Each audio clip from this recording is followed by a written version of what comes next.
Dans dans la première animation qui concerne les droites, on va s'intéresser au signe du polynôme de degré 1 dont la représentation est une droite. On a la possibilité de jouer sur la position de points que l'on peut positionner où l'on veut, de manière à faire apparaître un triangle qui va générer la notion de pente de la droite. Ici 6 et 3 font un rapport moins 3 sixièmes, puisque la valeur 3 est une valeur que l'on doit descendre par rapport au mouvement avancer de 6, descendre de 3. Quel est le signe de la pente de la droite? Les élèves sont capables de répondre puisque la pente est affichée. Quelle est la racine du polynôme? Où est-elle visible? Ils doivent arriver à extraire la donnée ici, 12.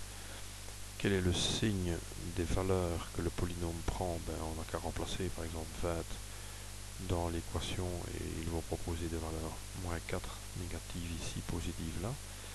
Et les élèves doivent proposer une règle que le professeur va filtrer en corrigeant selon les propositions des élèves. Donc voir le signe, si vous changez, le signe s'adapte, positif, négatif. Quelle est la valeur de la racine? Où est-elle visible sur le graphe? Elle est visible là. Et si on modifie la position du point, la racine s'adapte, elle évolue en fonction. Quel est le signe des valeurs à gauche à droite? Voilà, le signe est positif ou négatif. Et la règle du signe s'affiche et on corrige, après que l'on ait corrigé les propositions des élèves. Une fois que tout ça est acquis, il est possible de remobiliser encore le point pour vérifier que tout s'adapte à la situation en cours et que la proposition qu'ils ont faite est vraie. Dans une deuxième animation, on va retrouver les notions, on va remobiliser toutes les notions de pente qui ont été rappelées dans l'animation précédente. On peut de nouveau manipuler deux points. L'équation suit. Les élèves doivent retrouver à quoi correspondent le M et le P qui sont proposés dans l'énoncé ici.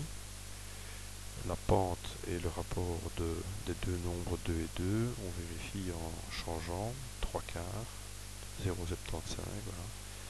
Le nombre est le rapport entre un accroissement vertical par rapport à un accroissement horizontal construit sur deux points de la droite, et le P, la valeur 2, est la valeur que l'on retrouve ici.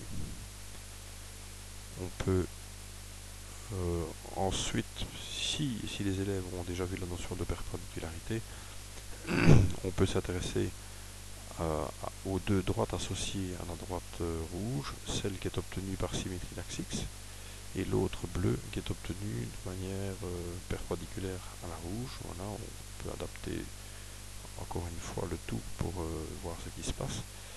Les valeurs en rouge qui fournissaient la pente ici 2 tiers, 4 sixièmes, ces valeurs se retrouvent encore positionnées là, 6 et 4, mais 6 étant négatif, donc on peut construire les pentes et constater que, en solution, on peut constater que la pente de la droite bleue est obtenue en faisant moins 6 sur 4, donc moins 3,5 au lieu de 2 tiers. Et pour la symétrique, on retrouve le 6, 4. On peut toujours visualiser sur ces pas. On retrouve le 6, 4. Il suffit de ramener le point là pour que tout apparaisse à l'écran. Voilà, par exemple, 2 et 6, par exemple, qui faisait 1 tiers, fait maintenant 6 et moins 2, donc moins 1 tiers. Comparaison, deux droites, images par symétrie d'axe X seront les pentes opposées l'une de l'autre, comme moins 0,33 et 0,33, et les droites perpendiculaires auront les pentes inversées et opposées. C'est une application, une visualisation de la règle. On peut ensuite remobiliser tout ce qui concerne les équations de droite droite par deux points, droite par un point de pente, droite par un point et de pente connu, en générant dans un problème, un chantier de problème, en mobilisant les droites du triangle, les droites particulières du triangle. On rappellera la notion de milieu et comment les coordonnées s'obtiennent. On montrera que les médianes qui relient sommet au milieu du côté opposé, on montrera que ces droites sont toujours concurrentes, en définissant cette notion, la notion de concurrence, quelle que soit la forme du triangle et la position de ces sommets. Ces points sont toujours, ces droites forment toujours un point, le centre de gravité, qui aura des propriétés plus tard. On peut cacher les médianes et faire apparaître les médiatrices. Médiatrice définie par le milieu, perpendiculaire, droite perpendiculaire au côté par le milieu, et en manipulant à nouveau les différents sommets, on montre que les médiatrices se coupent toujours en un point commun, et que ce point commun est aussi le centre d'un cercle circonscrit. On peut cacher le tout et faire apparaître les hauteurs. Les hauteurs sont définies comme étant des perpendiculaires aux côtés par un sommet. De nouveau, en manipulant la propriété des hauteurs est visible. Et il est intéressant, en rappelant les différentes droites, on peut faire apparaître au tableau les différents points, le point qui a été l'intersection des hauteurs, le point qui a été l'intersection des médianes et celui qui a été l'intersection des médiatrices. Ces trois points sont notés O, G et H, et si on fait disparaître le tout, le O, le G, le H de tout à l'heure, on vérifie bien que le H est bien le H de tout à l'heure, le O de tout à l'heure, le G de tout à l'heure, et OGH resteront toujours alignés, quelle que soit la forme du triangle. C'est la propriété de la droite de l'air, et en rallumant les différents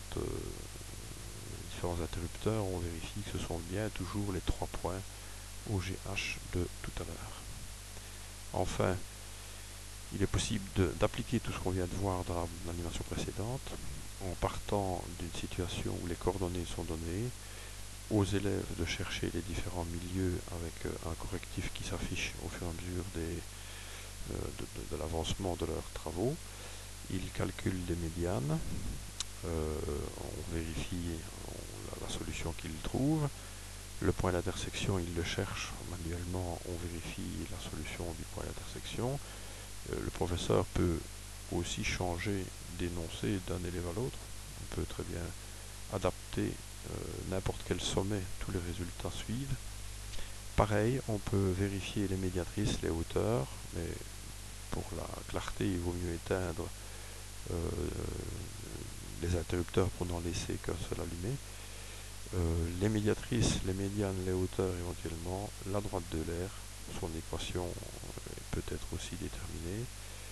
Et en finale, j'ai donné aussi, au cas où les élèves auraient déjà vu Pythagore généralisé, l'angle les angles aux trois sommets, mais ça suppose qu'ils aient vu les longueurs des côtés, ce qui vient plus tard dans l'année. De même, une fois qu'ils ont les côtés et les angles, ils peuvent évaluer la valeur de l'air, qui est ici de 31 unités d'air, mais c'est un peu prématuré quand on fait des rappels sur les équations de droite.